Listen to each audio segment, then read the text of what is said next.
the tomato sauce on it, or if we're just going to leave it as a pesto. That's the garbage there. I was just doing some workout at home earlier, and I suddenly was looking at the Strava app. I've started recording my runs on Strava. I'm going to start recording walks and stuff, but there's the option to record high intensity training session, HIIT class, high intensity class, and it just reminded me of literally up until probably I was about 4 months pregnant, before I knew I was pregnant.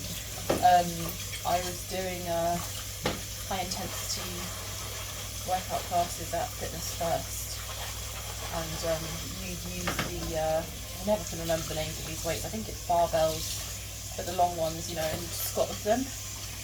And I just remember doing literally like hundreds of squats, or probably at least like 500 squats in an hour. I was just looking back and I was like, oh my god, with my knee now, I mean I'd be probably be in a wheelchair after that, to be honest, for the rest of my life, literally. I used to have very strong, I've always actually had a very bad knees, and I've had bow legs. So I had physiotherapy in January 22, just before I was expecting my son, because I was working as a chef in Honest Burgers, and you got health insurance as part of your employee benefits package. So I did some physiotherapy, and he said, like, yeah, you've got both legs, you really need to strengthen the muscles around your knees. So there was obviously something noticeable even before I became 100 kilograms and had my baby. Anyway, yeah, I was just remembering the high intensity workout classes and how much I loved them and really enjoyed them and missed them. So that's definitely a goal for me, is to try and maybe run a marathon eventually, and also be able to do another HIIT class, and maybe even get some of the weights and the long barbell for my home. So I can begin by just doing these kinds of workouts at home.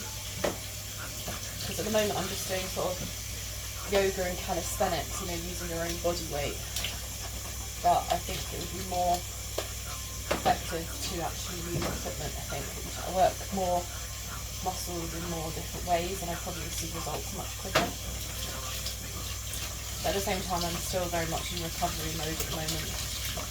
So I don't want to push myself too hard. Okay, so we have done that, so we just need to get these gloves off somehow. So we can just pull one off, and then pull the other. Oh my god, is it raining? I've opened this window and I'm thinking maybe that was not the best of ideas. No, it wasn't, because it's now dripping on the floor.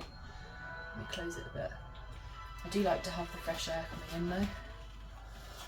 Okay, so we've done that bit, and now it's a case of prepping the vegetables, but I want to make sure this is still recording. Let me have a look.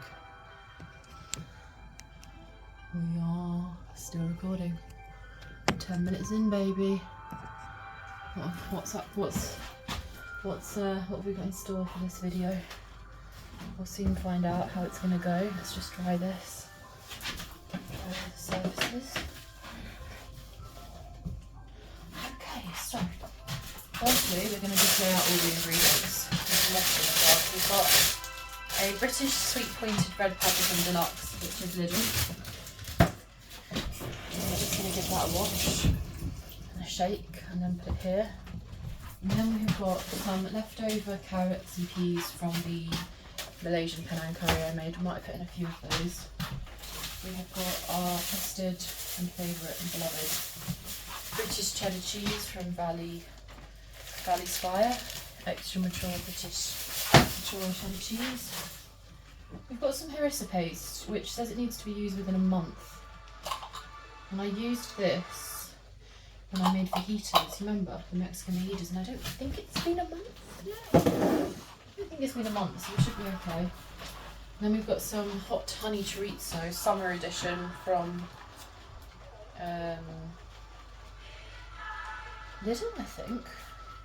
No, Morrison's. This is from Morrison's because I got given a £50 voucher for Morrison's. So, and then we've got some cherry tomatoes, and last but not least we have some spinach.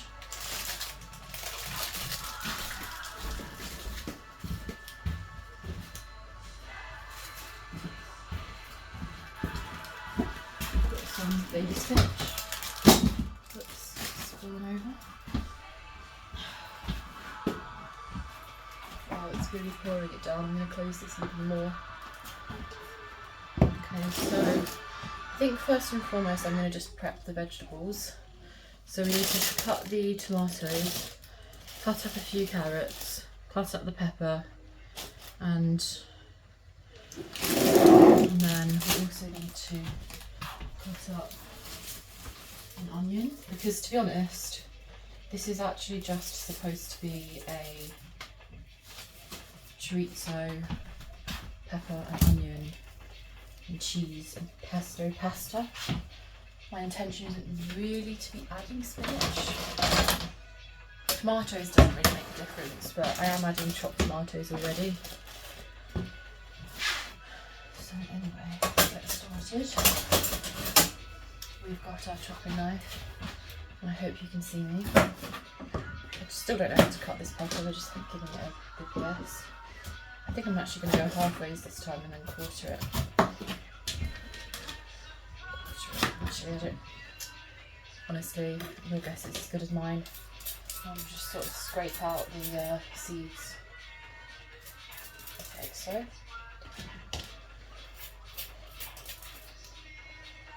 And then this side as well. And then we'll just cut out the innards. There we go, like so. And I think we'll just give them a wash and that should hopefully get all the seeds out. Bit of a cheap way of doing that, but it does the job. Okay, so give that a good rinse. Try not to burn our hands in the process. And then knife as well, and we can just scrape off. This is bloody hot. Yeah, anyway. Dry our hands. I feel like at any point this could stop recording and then I'm talking to myself for half an hour. So just appreciate me every second I'm in, please. Okay, so we're going to just keep chopping up these peppers, with or without an audience, who knows. We'll give it a gamble. Gambler. Okay, so let's just chop these up as finely as we can so that they cook as quickly as possible. Do you know what? There's nothing more satisfying than seeing a chopping board with chopped vegetables that you actually like and you know you're actually going to enjoy eating. You know, you're not just like chopping vegetables because you've got to chop them. It's like, oh my god, this is a dish I actually know how to make. And it's actually really delicious. I think I've already washed these tomatoes, but I can't exactly remember, so we'll just give them another look on over.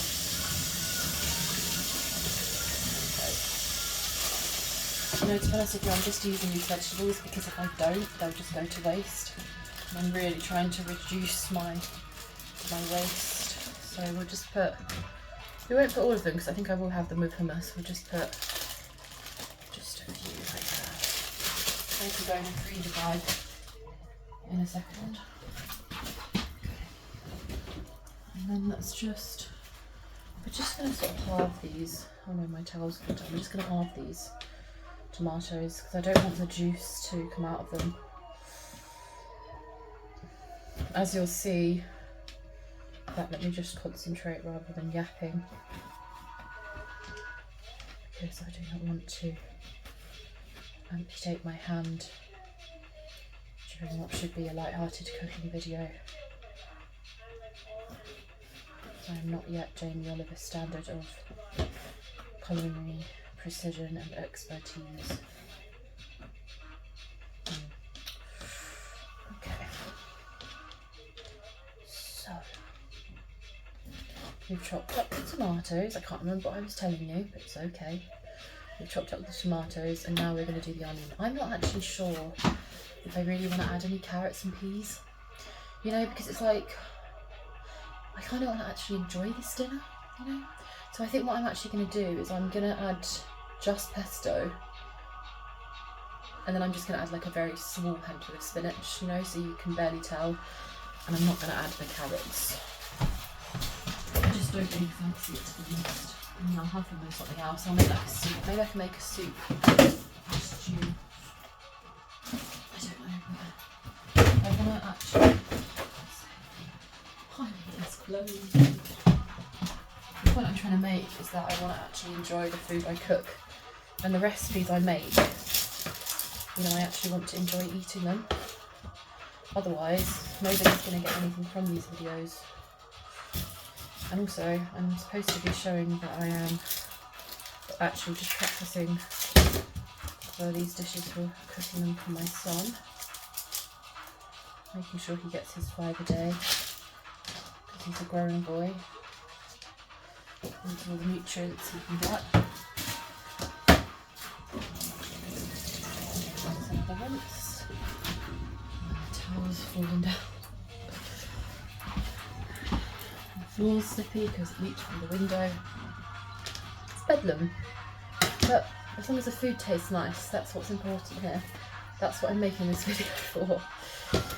So we're not going to allow minor inconveniences to distract us from our purpose and our goals. So we're just chopping this onion as finely as we can. These ingredients are all fairly fresh, bought within the last week. And I need to turn the oven on actually as well, because otherwise we're going to have a huge lapse. So let me do that now. We're going to put them on the back, and then we're going to need to cook the pasta. So we'll put on this one on a 4 and this one on a 5, so that it warms up quickly. And we're going to need our trusty frying pan here and our saucepan here. I do wish I had a little bit of kitchen space. Our saucepan here, and then our oil is here. Just let that warm up for a while. Carry on chopping these onions. Yeah, you know, cooking can be fine if you just want to throw in a bunch of veg, but I feel like that kind of method is more for if you're making like a soup or a stew, you know, where it doesn't really matter. But if you're making a pasta, you know, you want it to be really, really good. In my view anyway. Because I've got Italian, not biological heritage, but cultural heritage. My dad grew up in an Italian Irish family. So I have got quite high standards that I need to maintain for my Italian cooking. This is not really Italian, it's just a dish I cooked at university, but it's Italian inspired. Right, and then we've got this chorizo here, which I think I am going to chop up, because although it's not the actual cured sausage, which I was actually looking for, it is in these big circles. It's quite a lot of it there, you know. I don't know if I'm going to need all of it, but I think I am going to add all of it, you know, because I don't want it to go to waste. And I don't know what else I'm going to use it for. And the more chorizo, the better, in my view. And it's summer hot honey roasted chorizo from Morrison's as well, so it's good quality meat. So we will try if we can. This knife is actually not that sharp. I need to get a good knife set. I had one in 2023, but then when I moved, my folks had to throw away a bunch of my belongings because they didn't have the time or the physical capabilities to spend hours rifling through everything I had. So I never got given my knife set, which is a pity because now I need them, but never mind, maybe that could be a birthday present. A knife set and a herb set. I want like a big herb set with like all 16 herbs you need for like curries, stews, soups, heaters, you know. Okay. Oh, this looks like a really lovely platter. Look at that, all the reds and purples. I'm so excited. Right. Can you still see me over there, or should I move you closer? Just trying to think, maybe I could put you over here.